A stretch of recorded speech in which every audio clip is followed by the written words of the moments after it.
नमस्कार विद्यार्थी मित्रांनो, तर ह्या लेक्चरमध्ये आपण तुमच्या एक्झाम साठीचा जो पॅटर्न आहे तो बघणार आहोत। त्याचप्रमाणे तुम्हाला जो नॉन टेकला सिलेबस आहे सेक्शन वाईज तो बघणार आहोत। त्यामध्ये तुम्हाला कुठले कुठले महत्त्वाचे टॉपिक्स हे करायचे आहेत ज्यावर 100% क्वेश्चन्स हे विचारले जातात ते मी तुम्हाला सांगणार आहे। तर पुढे या पेपरचं स्ट्रक्चर, तर हा पेपर जो आहे तो तुमचा ग्रुप वाईज टाइमर ह्या पद्धतीने होणार आहे। तर हे ग्रुप वाईज टाइमर नक्की काय आहे ज्या विद्यार्थ्यांना माहित नाही ते सुद्धा बघणार आहोत। पण सेक्शन वाईज सिलेबस आणि महत्त्वाचे टॉपिक बघण्याआधी महत्त्वाचं एक लक्षात घ्या, ही एक्झाम जी आहे ती तुमची TCS कंडक्ट करत आहे।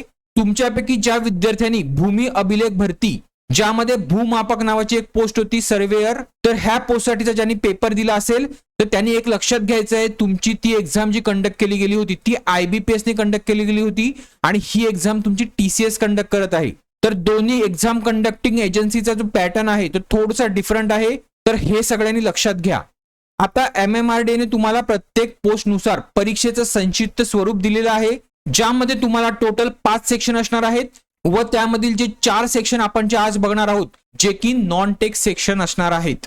आता तुम्हाला सहाय्यक अभियंता स्थापत्य व ह्याचप्रमाणे पुढील ज्या 11 पोस्ट आहेत त्यासाठी जो क्वेश्चनचा पॅटर्न आहे तो सगळ्या पोस्टसाठी सेम आहे, म्हणजेच 60 आणि 40चा पॅटर्न इथे तुम्हाला असणार आहे, ज्यामध्ये 60 प्रश्न हे नॉन टेकचे असणार आहेत आणि 40 प्रश्न हे टेक्निकलचे तुमचे असणार आहेत। त्यामध्ये 20 प्रश्न हे तुम्हाला मराठी सेक्शनसाठी असणार आहेत, इंग्लिशसाठी 20 असणार आहेत, 10 सामान्य ज्ञान किंवा GK साठी असणार आहेत आणि 10 तुमचे इंटेलेक्चुअल टेस्ट ह्या सेक्शनसाठी असणार आहे। पुढे उरलेले जे 40 आहेत ते तुम्हाला तांत्रिक भाग किंवा टेक्निकलसाठी असणार आहेत। तर अशा टोटल 100 प्रश्नासाठी तुम्हाला 200 मार्क्स आहेत, म्हणजेच काय तर एका प्रश्नासाठी 2 मार्क्स हे त्यांनी ठेवलेले आहेत। आता टाइम किती भेटणार आहे, तर टाइम तुम्हाला टोटल 2 तास भेटणार आहेत परीक्षेसाठी, जे की मी सांगेल तुम्हाला इनफ टाइम हे त्यांनी दिलेला आहे। आता एक महत्त्वाचं सगळ्यांनी लक्षात घ्यायचं आहे, तुमचा मराठी जो सेक्शन आहे तो तुमचा मराठीमध्येच असणार आहे, इंग्रजी हा इंग्रजीमध्येच असणार आहे। फक्त GK आणि इंटेलेक्चुअल टेस्ट हे दोन्ही सेक्शन तुमचे दोन्ही लँग्वेज मध्ये असणार आहे। जो तुमचा टेक्निकल सेक्शन आहे तो तुम्हाला इंग्रजीमध्येच बघायला भेटणार आहे सगळ्या पोस्टसाठी, तर हे सगळ्यांनी लक्षात घ्यायचं आहे। आता ह्या 12 पोस्ट सोडून ज्या 4 पोस्ट आहेत त्यामध्ये पहिली जी पोस्ट आहे उपलेखपाल, त्यासाठी क्वेश्चनचा पॅटर्न बघत आणि कसा दिलेला आहे, मराठी 10 प्रश्न असणार आहेत, इंग्रजीसाठी 10 असणार आहेत, GK साठी 15 असणार आहेत आणि जी तुमची इंटेलेक्चुअल टेस्ट असणार आहे तिच्यासाठी सुद्धा 15 प्रश्न असणार आहेत। आता इथे त्यांनी प्रश्नांची संख्या वाढवलेली आहे GK आणि इंटेलेक्चुअल टेस्ट साठी, तर हे सगळ्यांनी लक्षात घ्यायचं आहे। पुढे लघु टंकलेखक ह्या पदासाठी सुद्धा थोडा डिफरंट पॅटर्न आहे।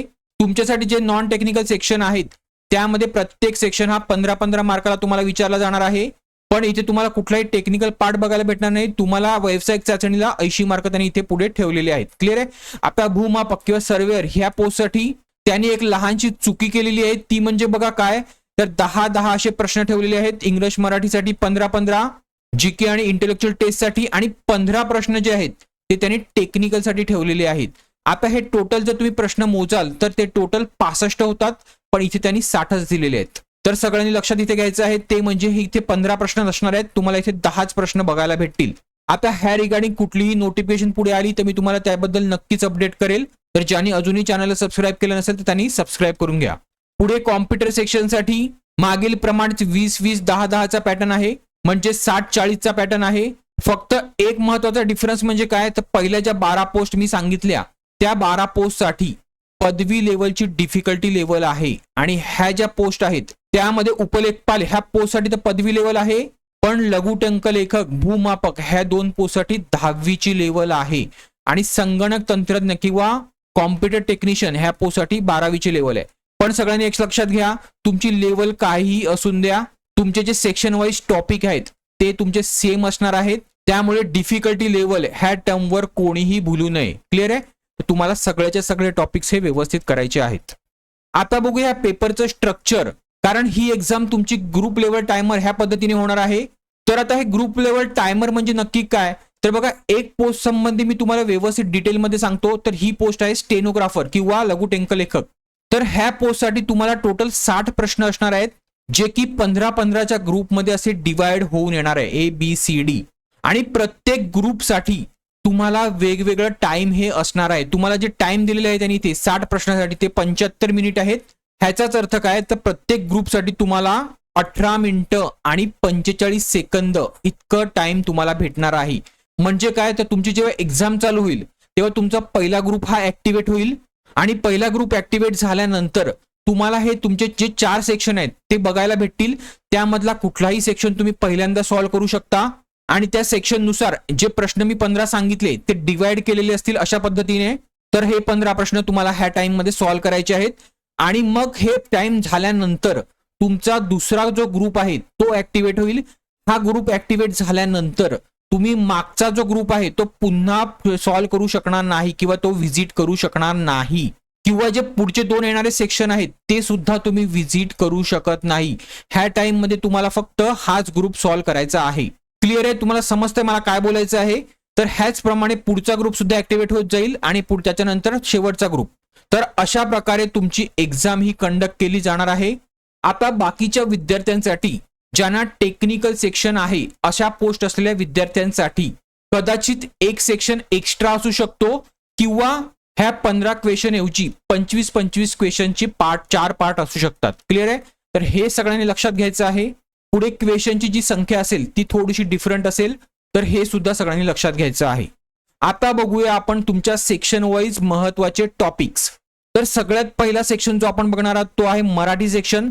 त्यामध्ये जो पहिला क्वेश्चन तुम्हाला असेल तो असेल तुमचा उतार्यावरील प्रश्न आणि त्यावर तुम्हाला 3 ते 4 प्रश्न हे बघायला भेटतील आणि हा 100% असणार आहे. बघा, मी जे पण क्वेश्चन तुम्हाला 100% असणार आहेत त्यावर 3 स्टार करणार आहे आणि ते टॉपिक तुम्हाला करायचेच आहेत. ठीक आहे, आता उतार्यावरील प्रश्न तुम्हाला कसा सॉल्व्ह करायचा आहे, तर हा जर प्रश्न तुम्हाला तुमच्या ग्रुप ए मध्ये जर आला एक्झामच्या स्टार्टिंगलाच, तर माझं असं सजेशन असेल, हा जो तुमचा सेक्शन आहे किंवा हा जो क्वेश्चन असेल तो तुम्ही मागे ठेवा. त्याआधी तुम्ही तुमचा जो पण सेक्शन तुमचा स्ट्रॉंग असेल, उदाहरणार्थ इंग्लिश किंवा जीके, तर हा सेक्शन सॉल्व्ह करायला घ्या.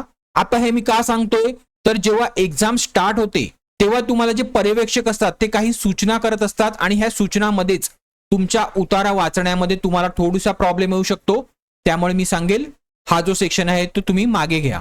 आता ह्या प्रश्नामध्ये सुद्धा तुम्हाला उतारा पूर्ण वाचायचा आहे का, तर नाही. सगळ्यात आधी तुम्हाला क्वेश्चन वाचायचे आहेत.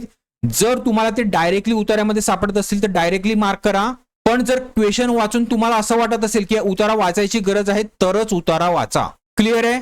पुढचा महत्वाचा प्रश्न आहे, त्याला सुद्धा मी 3 स्टार करतोय. ग्रंथ, कादंबरी, काव्यसंग्रह, कथासंग्रह, निबंध संग्रह, आत्मकथन, ज्ञानपीठ किंवा साहित्य अकादमी ह्याच्यामधले जे साहित्यिक आहेत त्यांची तुम्हाला नावं वाचायची आहेत. ह्यावर सुद्धा तुम्हाला एक प्रश्न हा बघायला भेटेल. आता मी प्रश्नाचं जे ब्रेकेज आहे तर ते सुद्धा तुम्हाला इथे सांगतोय. ज्यांना 20 मार्कासाठी मराठी आहे, 15 मार्कासाठी मराठी आहे आणि 10 मार्कासाठी मराठी आहे अशा पोस्टसाठी सुद्धा मी सांगतोय. बघा, एक प्रश्न हा तुम्हाला बघायलाच भेटेल. पुढचा महत्वाचा आहे ते म्हणजे समानार्थी विरुद्धार्थी शब्द. आता ह्यावर तुम्हाला किती प्रश्न बघायला भेटतील, तर जवळपास 2 ते 3 प्रश्न हे 20 मार्कांसाठी आहे. त्यानंतर जवळपास 1 ते 2 प्रश्न हे 15 मार्कावाल्यांसाठी आणि जवळपास 1 ते 2 प्रश्न हे 10 मार्कावाल्यांसाठी. तर हा सुद्धा एक इम्पॉर्टंट टॉपिक आहे. समानार्थी विरुद्धार्थी तुम्हाला जास्तीत जास्त आहेत ते वाचायचे आहेत. मराठी माध्यमातल्या विद्यार्थ्यांसाठी हा सोपा टॉपिक आहे, पण ज्यांचं इंग्लिश मीडियम आहे त्यांनी हे समानार्थी विरुद्धार्थी वाचायचे आहेत. क्लिअर आहे. आता पुढचा टॉपिक आहे समास. समास हा टॉपिक सुद्धा खूप जास्त इम्पॉर्टंट आहे. ह्यावर सुद्धा प्रश्न हा विचारला जातो. तर ह्यामध्ये 4 महत्वाचे टॉपिक आहेत. ते म्हणजे कुठले, तर अव्ययवी भाव समास, तत्पुरुष समास, द्वंद्व समास आणि बहुव्रीही. तर हे जे 4 महत्वाचे टॉपिक्स आहेत, टाइप्स आहेत, हे तुम्हाला करायचेच आहेत. मग तुमची डिफिकल्टी लेवल काहीही असून दे. पण ह्याच्यामध्ये काही सब टाइप्स आहेत. आता तत्पुरुष समासमध्ये 3 सब टाइप्स आहेत, ज्यामध्ये एक येते विभक्ती तत्पुरुष, दुसरे येते उपपद तत्पुरुष आणि तिसरे येते कर्मधारय समास. तर हे तिन्ही सब टाइप सुद्धा तुम्ही वाचायचे आहेत, जास्त करून जे पदवी लेवलची ज्यांना काठिण्यता लेवल आहेत ते लोक. पुढे कर्मधारय समासाचे सुद्धा 2 सब टाइप्स आहेत, एक आहे द्विगु समास आणि एक आहे मध्यम लोपी. तर हे सुद्धा तुम्हाला डीप मध्ये करायचे आहेत. कोणाला, तर ज्यांना पदवी लेवलची काठिण्यता लेवल आहे त्यांना. पण सगळ्यात आधी जे हे 4 मी समास सांगितले हे सगळ्यांनाच करायचे आहेत. क्लिअर आहे. तसेच द्वंद्व समासामध्ये सुद्धा 4 सब टाइप्स आहेत, ते सुद्धा तुम्हाला करायचे आहेत. पण हे कधी करायचे आहेत, पहिल्यांदा तुमचे हे 4 समास व्यवस्थित तुम्हाला आल्यानंतर. आता पुढचा टॉपिक बघूया, प्रयोग. तर ह्यावर तुम्हाला 2 ते 3 हे प्रश्न बघायला भेटतील. कोणाला, तर ज्यांना 20 मार्कासाठी आहे. पुढे 1 ते 2 प्रश्न हे कोणासाठी बघायला भेटतील, तर ज्यांना 15 मार्कासाठी आहे आणि 10 मार्कासाठीना 0 ते 1 इतके प्रश्न बघायला भेटू शकतील. समासाच्या बाबतीत सुद्धा सेम 2 ते 3 तुम्हाला इकडे प्रश्न बघायला भेटतील. पुढे 1 ते 2 प्रश्न 15 मार्कावाल्यांना आणि 1 प्रश्न हा तुम्हाला इथे बघायला भेटेल 10 मार्कावाल्यांना. तर प्रयोगामध्ये तुम्हाला आता काय काय करायचं आहे, तर 3 महत्वाचे जे प्रयोग आहेत, कर्तरी, कर्मणी आणि भावे, हे तिन्ही प्रकार तुम्हाला व्यवस्थित करायचे आहेत. पुढे कर्तरी समाजाचे 2 सब टाइप्स आहेत, सकारात्मक कर्तरी आणि अकर्मक कर्तरी. तर हे दोन्ही टाइप सुद्धा करायचे आहेत कोणाला, तर ज्यांना पदवी लेवलची डिफिकल्टी लेवल आहे त्यांना, म्हणजे डीप मध्ये करायचं आहे. पुढे भावे प्रयोगाचे सुद्धा 2 सब टाइप्स येतात, ते सुद्धा तुम्हाला करायचे आहेत. तर प्रयोगामध्ये हे सर्व तुम्हाला करायचं आहे. ठीक आहे. ह्याच्या पुढचा टॉपिक आहे वाक्याचे प्रकार. हा सुद्धा खूप इम्पॉर्टंट टाइप आहे. ह्याच्यामध्ये तुम्हाला महत्वाचं करायचं आहे ते म्हणजे ते वाक्य केवळ वाक्य आहे, ते वाक्य मिश्र वाक्य आहे का, ते वाक्य संयुक्त वाक्य आहे. तर हे 3 टाइप तुम्हाला त्याच्यामध्ये करायचे आहेत वाक्याचे प्रकारामध्ये. क्लिअर आहे. आता पुढचं आहे म्हणी व त्यांचा अर्थ. जास्तीत जास्त म्हणी वाचण्याचा प्रयत्न करा आणि त्याचा अर्थ तुम्ही समजून घ्या, कारण म्हणी ह्या सुद्धा विचारल्या जातात. 1 ते 2. पुढचं आहे शब्दांचा अर्थ व त्याचे प्रकार. ह्यामध्ये तुम्हाला एक शब्द दिला जाईल, त्याचा अर्थ तुम्हाला विचारला जाईल व त्यांच्या प्रकारामध्ये त्यांच्या जाती म्हणजे काय, तर ज्या 2 महत्वाच्या जाती येतात, विकारी आणि अविकारी. तर ह्या विकारी जातीमध्ये जो नाम आहे, नामामध्ये कुठले कुठले नाम, तर सामान्य नाम, विशेष नाम आणि भाववाचक नाम, हे 3 टाइप तुम्हाला करायचे आहेत. नंतर अविकारीमध्ये क्रियाविशेषण अवयव, उभयान्वयी अवयव, शब्दयोगी अवयव आणि केवळ प्रयोगी अवयव, हे 4 टाइप तुम्हाला करायचे आहेत. त्यानंतर वाक्यप्रचार, त्याचा अर्थ व वाक्यात उपयोग. तर वाक्यप्रचार सुद्धा तुम्हाला वाचायचे आहेत. ह्यावर सुद्धा प्रश्न हे विचारले जातात. पुढचं आहे अचूक शब्द व अचूक वाक्यरचना. त्यानंतर आहे वाक्याचा काळ, वर्तमान काळ, भूतकाळ, भविष्यकाळ. त्यानंतर आहे विराम चिन्हे. तर हे 3 टॉपिक सुद्धा तुम्हाला करायचे आहेत. पण मी जे इथे 3 स्टार मध्ये केलेले आहेत ते तुम्हाला करायचेच आहेत. क्लिअर आहे. आता पुढचा सेक्शन आहे इंग्लिश सेक्शन. आता इंग्लिश सेक्शन मध्ये सुद्धा तुम्हाला रीडिंग कॉम्प्रेशन किंवा उतारा असणार आहे, ज्यावर 4 ते 5 हे प्रश्न विचारले जातील. आता ह्याचा आन्सर कसा करायचा आहे, तर सेम वेने पहिल्यांदा तुम्हाला क्वेश्चन्स वाचायचे आहेत. जर डायरेक्ट आन्सर्स भेटले तर डायरेक्ट आन्सर्स मार्क करायचे आहेत, अदरवाइज मग ते रीडिंग करायचं आहे. क्लिअर आहे. तर हा प्रश्न हा विचारला जातो. पुढचं आहे fill in the blanks with appropriate word, verb, article, adjective आणि प्रिपोजिशन. तर इथे तुम्हाला ब्लँक जागेमध्ये आर्टिकल म्हणजेच काय, तर ए, एन, द, पुढे वर्ड, वर्ब, ॲडजेक्टिव्ह आणि प्रिपोजिशन जसं की इन, ऑन, ॲट. ठीक आहे. तर हे फिल करायचे असतात आणि ह्यावर सुद्धा प्रश्न हा 100% येतो. पुढचा आहे स्टेटमेंट अरेंजमेंट. खूप सुपर इम्पॉर्टंट आहे. तुम्हाला अशा 4 स्टेटमेंट दिल्या जातात, ज्या की तुम्हाला लॉजिकल आणि करेक्ट ऑर्डरने अरेंज करायचे असतात. ठीक आहे. मग त्याचा तो जो ऑप्शन असेल तो तुम्हाला सिलेक्ट करायचा असतो, जो राईट असेल तो. त्यानंतर पुढचा आहे सिनोनिम, अँटोनिम म्हणजे समानार्थी शब्द किंवा विरुद्धार्थी शब्द. तर ह्यावर सुद्धा तुम्हाला प्रश्न विचारले जातात 1 ते 2. स्टेटमेंट अरेंजमेंटसाठी 2 ते 3 आणि फिल इन द ब्लँक साठी सुद्धा 2 ते 3. पुढचं आहे इडियम अँड फ्रेज. ह्यावर सुद्धा तुम्हाला 1 ते 2 प्रश्न विचारले जातात. तर इडियम सुद्धा तुम्हाला करायचे आहेत. पुढचं आहे एरर. हा सुद्धा सुपर इम्पॉर्टंट आहे, कारण ह्यावर सुद्धा 2 ते 3 हे प्रश्न विचारले जातात. एरर कशामध्ये असतो, तर सेंटेन्स मध्ये असतो, स्पेलिंग एरर असतो, ग्रॅमॅटिकल एरर असतो, किंवा एखाद्या सेंटेन्स मध्ये अंडरलाईन वर्ड जो असतो त्याच्यामध्ये काही एरर असतो, किंवा काही सेगमेंट दिलेले असतात. ठीक आहे. ABCD कुठल्या सेगमेंटमध्ये एरर आहे ते तुम्हाला फाइंड आउट करायचा असतो. तर हा सुद्धा टॉपिक तुम्हाला करायचा आहे. त्यानंतर आहे टेन्सेस किंवा ॲप्रोप्रिएट फॉर्म ऑफ वर्ब. तर एखाद्या वाक्यामध्ये टेन्स तुम्हाला फाइंड आउट करायचा असतो किंवा ॲप्रोप्रिएट फॉर्म ऑफ वर्ब तुम्हाला यूज करायचा असते. ठीक आहे. तर हा सुद्धा इम्पॉर्टंट आहे. त्याच्यानंतर आहे पंक्च्युएशन मार्क. त्यामध्ये फुल स्टॉप कुठे यूज करायचा आहे, कॉमा कुठे यूज करायचा आहे, एक्सक्लेमेटिव्ह मार्क कुठे यूज करायचा आहे, कोलन कुठे यूज करायचा आहे, सेमीकोलन कुठे यूज करायचा आहे. तर ह्यावर सुद्धा प्रश्न विचारला जातो. पुढचा आहे meaning of verb or proverb आणि शेवटचा आहे वन वर्ड सबस्टिट्यूशन. आता वन वर्ड सबस्टिट्यूशन म्हणजे काय, तर एखाद्या वाक्याला एका शब्दामध्ये व्यक्त करणे. उदाहरणार्थ a person who sells medicine, त्याला काय म्हटलं जातं, त्याला म्हटलं जातं फार्मासिस्ट. ठीक आहे. ऑप्शन असेल तुम्हाला 4, त्याच्यामधला करेक्ट ऑप्शन तुम्हाला चूज करायचं आहे. इंग्लिश बद्दल क्लिअर आहे. जर काही क्वेश्चन असेल तर तुम्ही कमेंट बॉक्समध्ये विचारू शकता. आता जो मराठी सेक्शन आपण बघितला आणि इंग्लिश सेक्शन, ह्याची जी डिफिकल्टी असेल ती इझी टू मॉडरेट लेवलची असेल. ठीक आहे. तर त्या दृष्टीने तुम्ही तो अभ्यास करायचा आहे. आता पुढचे 2 सेक्शन बघण्याआधी एक महत्वाचा प्रश्न, ह्या एक्झामसाठी निगेटिव्ह मार्किंग आहे का, तर ह्या एक्झामसाठी कुठलीही निगेटिव्ह मार्किंग नाही. तुम्हाला जे पण प्रश्न दिलेले आहेत टोटल ते सगळेच्या सगळे अटेम्प्ट करायचे आहेत. क्लिअर आहे. आता पुढे जाण्याआधी जर तुम्हाला ह्या एक्झामसाठी स्टडी मटेरियल हवं असेल, ज्यामध्ये 1 वर्षाच्या करंट अफेअरच्या नोट्स ज्या की मंथ वाईज असतील आणि इंग्लिश आणि मराठी ह्या ड्युएल लँग्वेज मध्ये असतील, ज्या की मी तुम्हाला एक्झामच्या आधीच्या महिन्यापर्यंतच्या देणार आहे. त्याचप्रमाणे मराठी सेक्शनच्या नोट्स जे आपण टॉपिक्स बघितले ते सर्व याच्यामध्ये कव्हर आहेत. त्याच्यानंतर इंग्लिश सेक्शनच्या नोट्स, तर इंग्लिशचे पण जे पण टॉपिक्स बघितले ते ह्याच्यामध्ये कव्हर आहेत आणि ह्या नोट्स मराठीमध्ये स्पष्टीकरणासहित आहेत. ठीक आहे. पुढे अर्थमॅटिक किंवा मॅथ सेक्शनच्या नोट्स ज्या की हँड रिटन आहेत आणि मराठीमध्ये आहेत. त्याच्यानंतर जनरल इंटेलिजन्स किंवा रिझनिंगच्या नोट्स त्या सुद्धा हँड रिटन आणि मराठीमध्ये आहेत. तर ह्या सगळ्या नोट्स जर तुम्हाला हव्या असतील तर त्याचं इंडिव्हिज्युअल प्राइस स्ट्रक्चर मी इथे दिलेलं आहे. पण जर तुम्हाला त्या महाकॉम्बो ऑफरमध्ये डिस्काउंटमध्ये प्राइसमध्ये हवं असतील तर त्या तुम्हाला फक्त 400 रुपीजमध्ये भेटतील. आता तुमच्यापैकी खूप साऱ्या विद्यार्थ्यांना मॅथ्स आणि रिझनिंग सेक्शनच्या नोट्स जे आहेत त्या इंग्लिश लँग्वेजमध्ये हव्या असतील तर त्याचं सध्या मी प्रिपरेशन करत आहेत. त्या जेव्हा होतील तेव्हा मी तुम्हाला अपडेट करेल. पण ह्याची अपडेट घेण्यासाठी माझा जो नंबर आहे क्लासचा, त्या क्लासच्या नंबरवर तुम्हाला मेसेज करून तुम्हाला हे मला विचारायचं आहे की नोट्स रेडी आहे का नाही. आता ह्या नोट्स सोबतच तुम्हाला मी नॉन टेक सेक्शनच्या प्रॅक्टिस करण्यासाठी मागील TCSने जे कंडक्ट केलेले क्वेश्चन पेपर्स होते वेगवेगळ्या एक्झामचे ते ह्या सोबतच फ्री देणार आहे. त्यानंतर एक्झाम मधील काही पोस्टच्या टेक्निकल सेक्शनसाठी माझ्याकडे मागील काही भरतींचे TCSचे क्वेश्चन्स पेपर आहेत.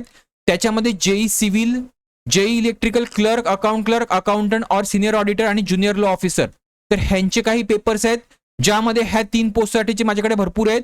पण खालील 3 पोस्टसाठीचे एक पेपर्स हे तुम्हाला ह्याच्या सोबतच फ्री भेटतील. तर आता ह्या नोट्स तुम्ही सिंगल घ्या किंवा महाकॉम्बो घ्या, तुम्हाला ह्या नोट्स ह्या फ्री भेटणारच आहेत. क्लिअर आहे. आता ह्या नोट्स तुम्हाला ऑर्डर कशा करायचे आहेत तर हा QR कोड स्कॅन करून तुम्हाला पेमेंट करायचं आहे आणि पेमेंटच्या ट्रान्झॅक्शन आयडीचा स्क्रीनशॉट जो आहे तो मला ह्या नंबरवर क्लासच्या व्हॉट्सअप करायचा आहे. मग मी तुमचा ट्रान्झॅक्शन आयडी व्हेरीफाय करून तुम्हाला माझ्याकडे अवेलेबल असलेल्या PDF स्वरूपातील ज्या नोट्स तुम्ही बाय केल्या आहेत त्या तुम्हाला इथे सेंड करेल. क्लिअर आहे. अजून काही डाऊट असेल तर तुम्ही ह्या नंबरवर मला विचारू शकता. आता पुढचा महत्त्वाचा टॉपिक जो आहे तो आहे तुमचा इंटेलेक्च्युअल टेस्ट.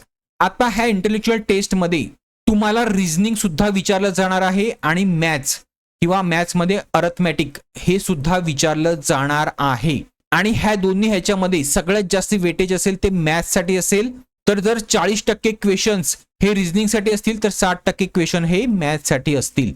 तर मॅथ्स हे व्यवस्थित तुम्हाला करायचं आहे. ठीक आहे. आता मॅथ्समध्ये कुठले कुठले टॉपिक्स करायचे आहेत तर मोस्टली तुम्हाला अर्थमॅटिक करायचं आहे. अर्थमॅटिकमध्ये काय काय तर सगळ्यात पहिला टॉपिक्स म्हणजे पर्सेंटेज, त्यानंतर average, profit and loss, discount, simple compound interest, time and work, time and distance, mensuration, ratio and proportion, त्यानंतर डिव्हिजिबिलिटी टेस्ट सुद्धा करा.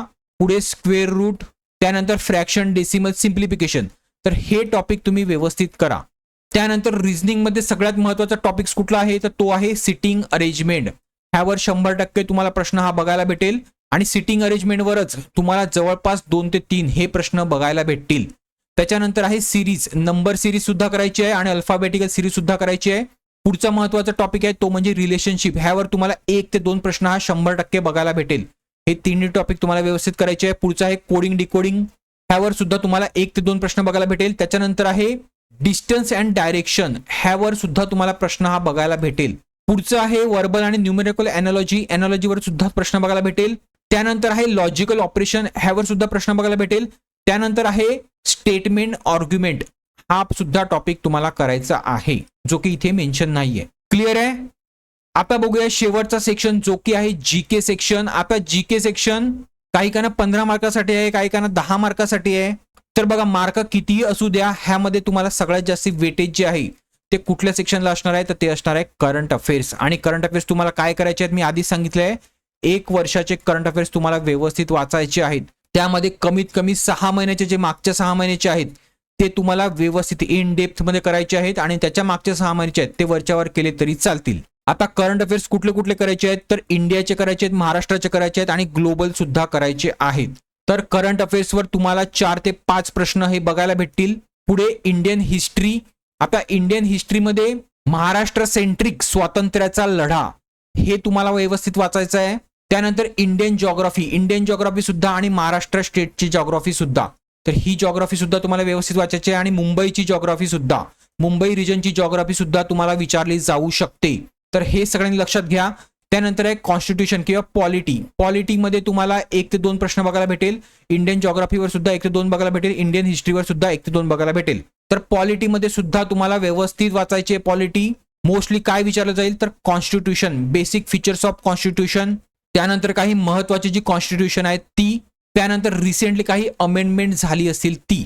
पुढचं आहे जनरल सायन्स. तर ह्यावर कदाचित तुम्हाला 0 ते 1 प्रश्न बघायला भेटू शकतो, पण हा काही इतका महत्वाचा टॉपिक नाही. क्लिअर आहे.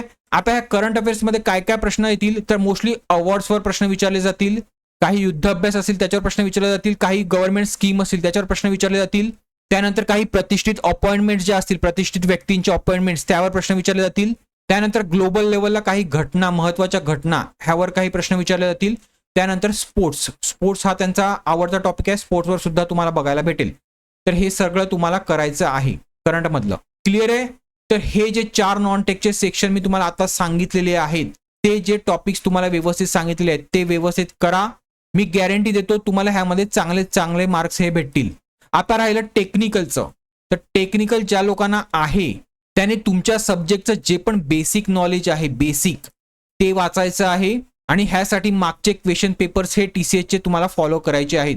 टेक्निकलसाठी सुद्धा आणि नॉन टेक सेक्शन साठी सुद्धा जितके जास्त तुम्ही TCS मागचे क्वेश्चन पेपर्स हे फॉलो कराल, त्यांचा सराव कराल, तितकी तुम्हाला आयडिया येईल की क्वेश्चन कुठल्या स्वरूपाचे असतात.